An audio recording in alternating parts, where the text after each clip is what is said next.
था शहाना को अपनी औलाद की तरबियत का। देखो कैसा गुरूर तोड़ा है अल्लाह ने। अपनी फजूल बकवास बंद करें और चली जाए यहाँ से।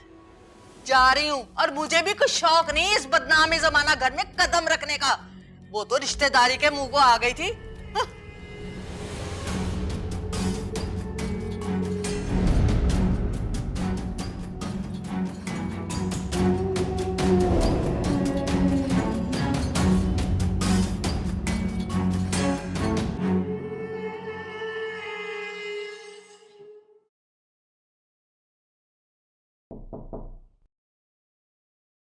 चल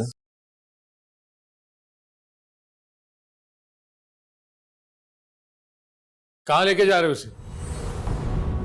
अब कॉलेज लेके जा रहा हूँ, उसका पेपर है आज मेरा। किसकी इजाजत से?